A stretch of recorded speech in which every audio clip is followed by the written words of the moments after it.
Hello everyone, this is Manjunath from Data Science Galaxy.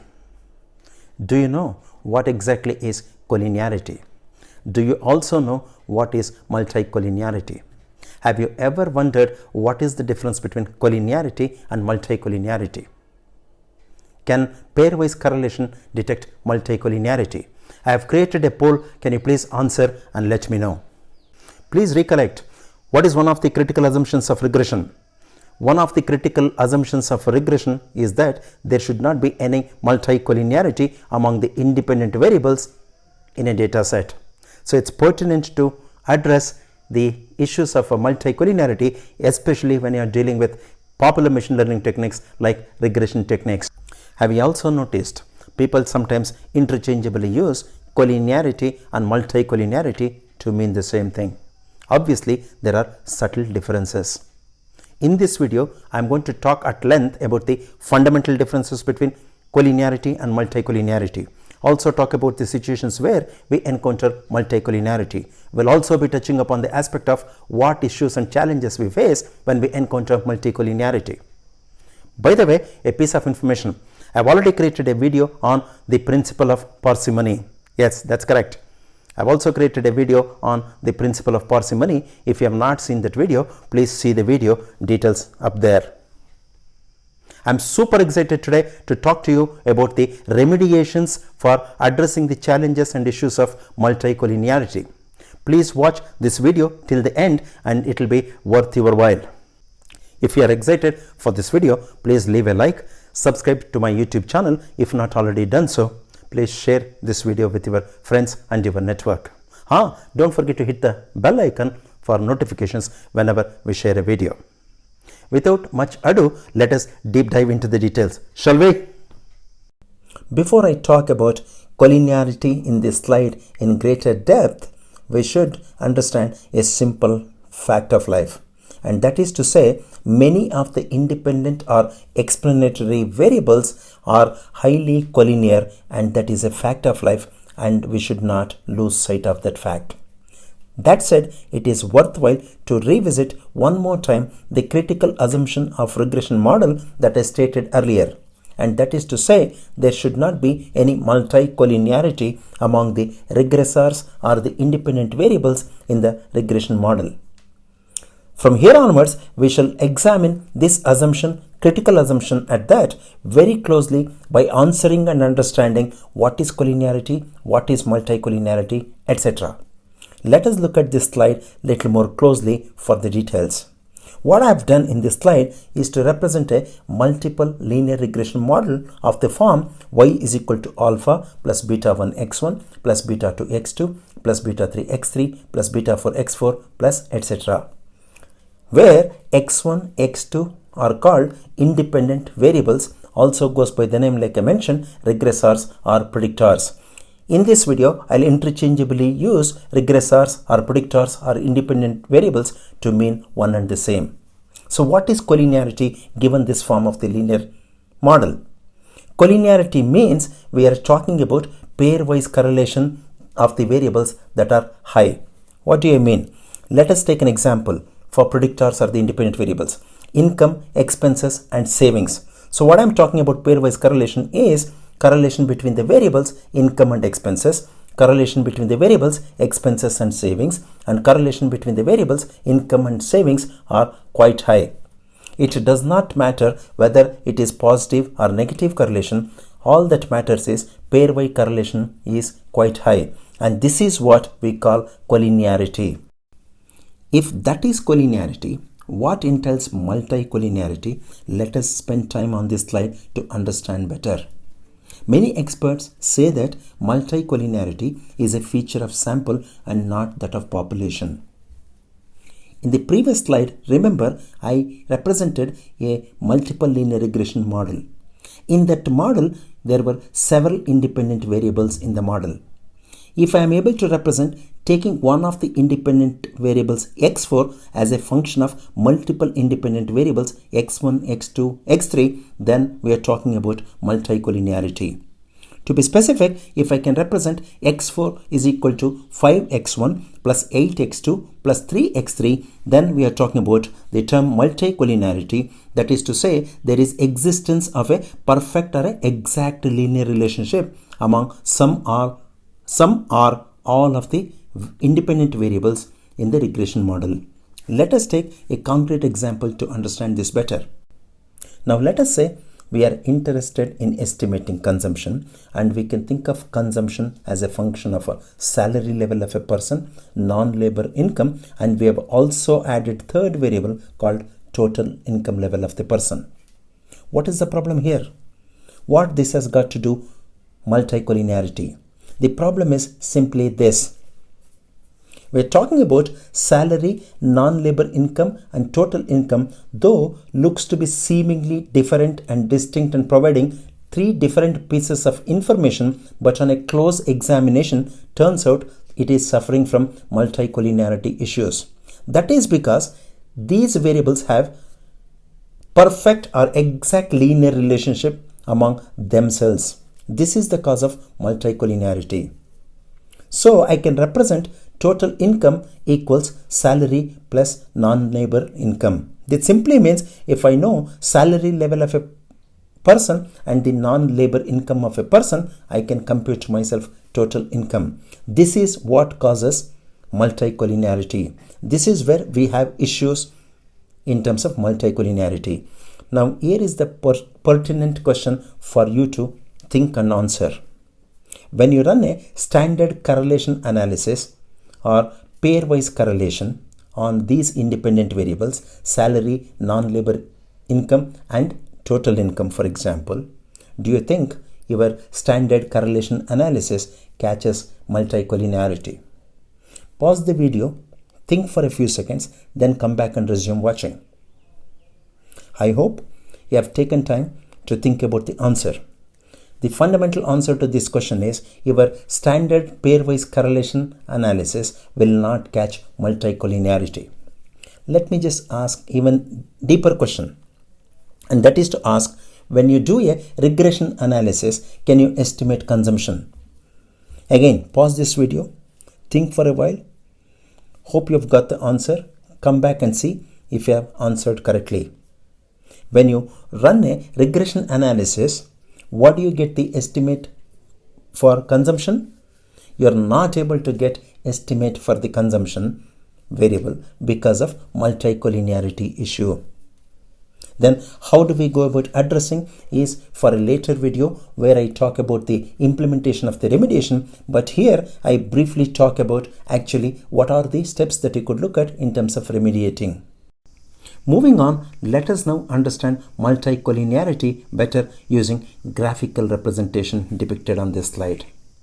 You are noticing three circles. Circles for variable y called the dependent variable, and also two circles for variables x1 and x2 called independent or predictor variables. What do these circles represent? These circles actually represents the variations in each of those dependent and independent variables. What I want you to focus on this slide is the extent of the overlap. Focus on the shaded area, please, in these circles. Let us examine the plot A, where there is no collinearity. Notice the circles represented by variables x1 and x2 are not overlapping at all. That is to say, there is no collinearity between the variables x1 and x2. Let's move on to plot B. What do you notice? A small overlap and a shaded area between the variables x1 and x2. This indicates the variables x1 and x2 have low collinearity. Let us now look at the plot C on this slide. What do you find? Relatively speaking, larger area as compared to plot B. That is to say, the variables x1 and x2 have moderate collinearity. Moving further, let's examine plot D little more closely. What do you find?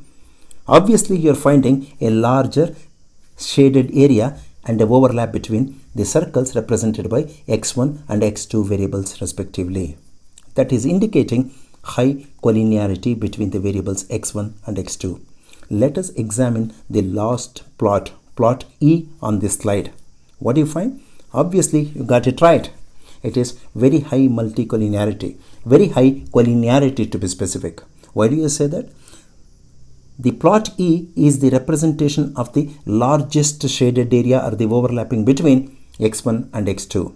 Thus, it is indicating very high multicollinearity. Before I talk about when do we encounter multicollinearity, let me take a diversion and ask a very, very important question to my mind. Have you thought about why linear regression model assumes that there is no multicollinearity among the independent variables? Can you answer this question? Do you know the reason for this assumption? It's very, very important to know the reason for this fundamental assumption. Let me just explain. Remember, some time ago, I alluded to perfect multicollinearity. If and when the multicollinearity is perfect, that is to say, when you have exact linear relationship among independent variables causing multicollinearity, the regression coefficients that are estimated using the independent variables or the regression coefficients of the independent variables in the regression model will be indeterminate and the standard errors will be infinite. Because of this, the regression model makes an assumption that there should not be any multicollinearity. Hope this is very clear in terms of the reason behind such critical assumption to be holding good for multiple linear regression models. The larger point that I want to try and convey and impress upon you is this. If you violate the assumption of a multicollinearity, what happens is the standard errors becomes very large, and in case of perfect multicollinearity, it becomes infinite.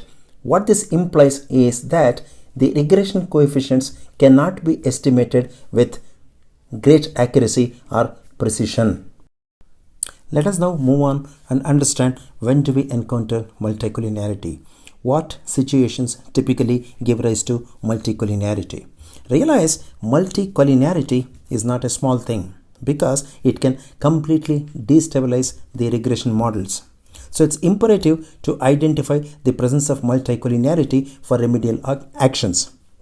In the subsequent slides, I'm going to talk about what those remedial actions are. So continue watching, please. So let us see which are the areas giving rise to multicollinearity. First thing is to say, when I have a data set that has sufficiently large number of independent variables or predictors, it is quite possible that some of these independent variables or predictors may be highly correlated themselves. Existence of such high correlated independent variables gives rise to multicollinearity. What happens when you have large number of variables? We would end up in a situation not just of multicollinearity, but what is called curse of dimensionality or curse of big data itself. What happens when you have large number of predictor variables in your data set? It gives rise to overlapping information invariably. And on top of it, you will have the problem of redundancies, which is in complete contrast to what is desired of the data set. Moving on, one other area I can think of where you could encounter multicollinearity is survey. When you conduct surveys, what we do?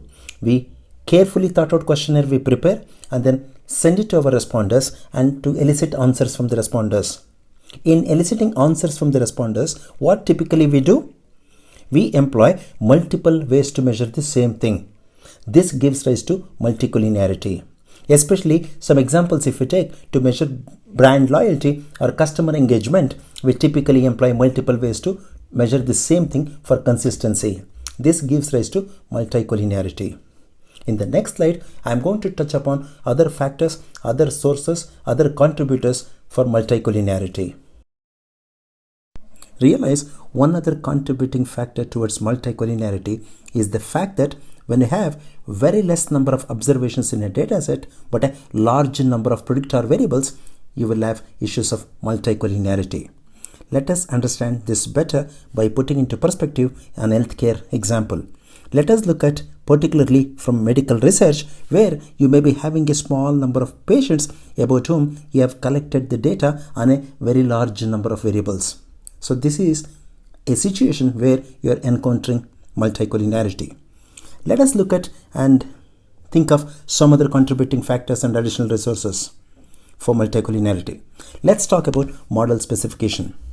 What I mean here in model specification is addition of polynomial terms to a regression model. When the range of a predictor is small, you would have issue of multicollinearity. Several issues could be related to data collection methods itself, particularly related to sampling. Let us just examine this. Sampling the data over the limited range of values taken by the predictor in the population, you would have issues of multicollinearity encountered. Now let us look at time series data as the last point for contributing factors for multicollinearity and see what contributes or what reasons are available for multicollinearity in the context of time series data. When you are looking at time series data, it could be that the regressors included in the model share a common trend, all of them increasing or decreasing over a period of time. Remember, I already spoke about an example of consumption for regression, where we talked about the regressors, income, salary and non-labor income. These regressors may be all growing over a period of time, more or less at the same rate or at the same pace. This leads to contributing towards the issue of multicollinearity. Already we have spent enough and more time in understanding the factors, sources and contributors towards multicollinearity. In this slide, we shall delve deep into how does one detect multicollinearity, what are the true indicators that will let us know about the multicollinearity issues. Realize some of it we already discussed. I am stating here for thoroughness and completeness. You would detect multicollinearity when you encounter a situation where one of the independent variables can be represented as a linear composite of two or more independent variables. And we already discussed this. When this happens, your regression analysis cannot be used for estimating because of the perfect multicollinearity issue that you are encountering. Some other indicators to look at for detection of multicollinearity include when you run regression analysis, none of the coefficients has significant statistic. What you intuitively thought should turn out to be significant would become counterintuitive because it turned out to be insignificant in light of the multicollinearity. This indicates the presence of multicollinearity itself. One other important thing to note, many a times what you think should be having positive sign for the coefficient turns out to be negative, indicating there is issue of multicollinearity. And vice versa. What you see it as negative could turn out to be positive, indicating the presence of multicollinearity again. VIF stands for variance inflation factor, which measures the magnitude of multicollinearity, is a very good indicator to detect the presence of multicollinearity in the data. There are certain recommendations around the threshold value for VIF. Some people recommend VIF, variance inflation factor, to be 4, and some authors would also recommend it to be 10, at least they suggest. So anytime you encounter in a scenario where VIF value is greater than 4, you need to assess further and investigate further to understand the impact of multicollinearity. Why is this important? If you are not understanding this thoroughly and not examining it thoroughly, like I already mentioned, it results in a very serious impact in that the sign of the regression coefficient, instead of turning out to be positive, could turn out to be negative and vice versa. So these are some broad level indicators for detecting multicollinearity. In the next slide, I am going to talk about several issues and the practical consequences of multicollinearity. Let us deep dive into understanding the practical consequences and the issues of multicollinearity. Realize some of the points, including the indicators earlier that I spoke about. We have spoken a lot of indicators for multicollinearity, and some of the consequences in this slide could also be repeating those points. The points again brought back into this slide intentionally, but for better emphasis and focus on understanding the consequences. First is to say there would be a lot of overlapping of information by the set of independent variables in the data set, and we could also have huge redundancies built into the data set. Most importantly, your R square for regression goes up, whereas you have only few significant variables in the data. And statistically significant predictor could become insignificant in light of the multicollinearity. This is one other consequence we have already discussed. We also talked about the sign of the regression coefficients become counterintuitive because of multicollinearity.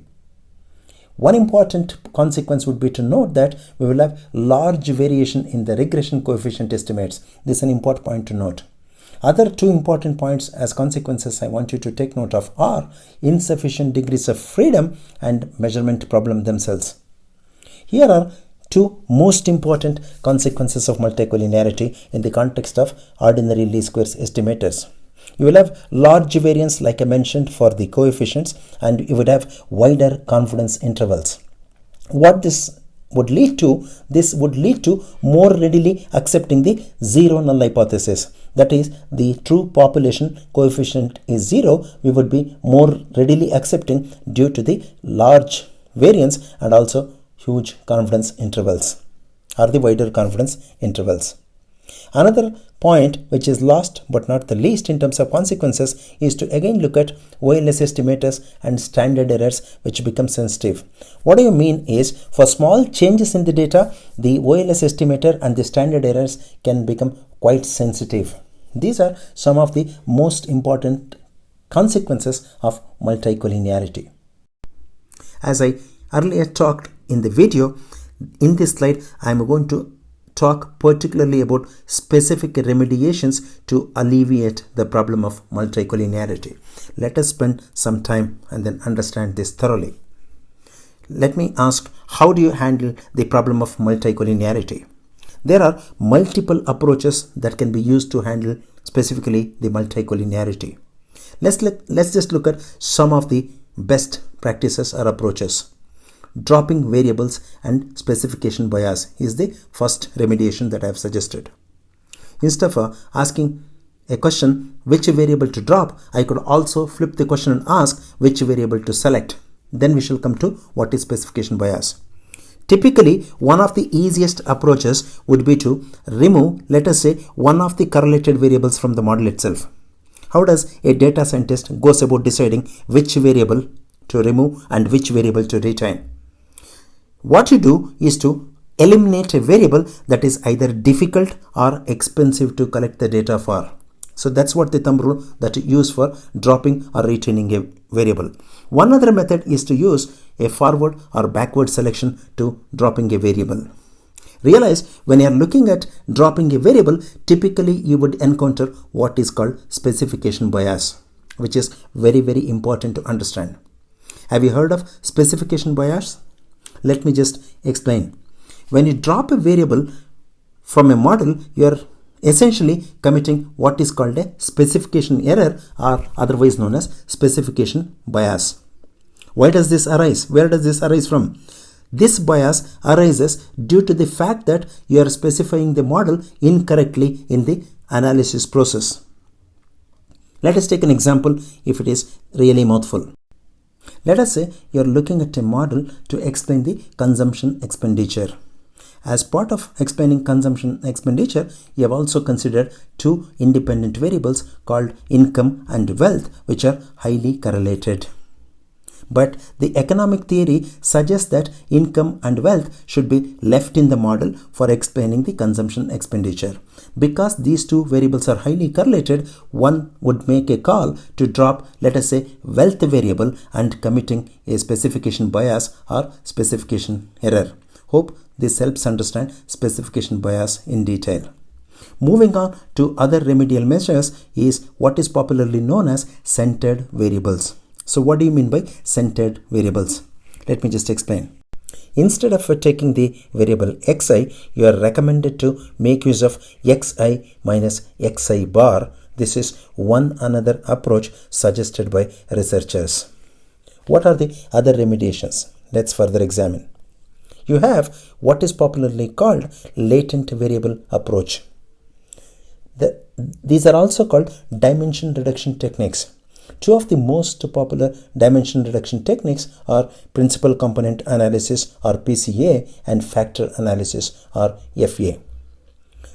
These PCA or FA would help you to avoid multicollinearity because they create orthogonal components and remove potential multicollinearity in the data. In the recent years, people started using advanced techniques such as ridge and lasso regression to handle multicollinearity better. You could also look at regularized models, but keep an eye on bias variance trade-off. With this, I have come to the end of this video. Please watch out for my upcoming video where I shall demonstrate application of a regression technique for a particular industry case study and a dataset for a particular context and setting. I shall employ principle of parsimony and also employ all the techniques covered in the video, including addressing and remediating the multicollinearity issues in demonstrating the regression techniques in my upcoming video. Please stay tuned. I believe this video has been very helpful for all of you out there. Thank you very much for watching. For more such videos on machine learning and data science, please stay subscribed and stay tuned. This is Manjunath signing off, and I'll talk to you in my next video. Happy learning and happy sleuthing. Bye-bye.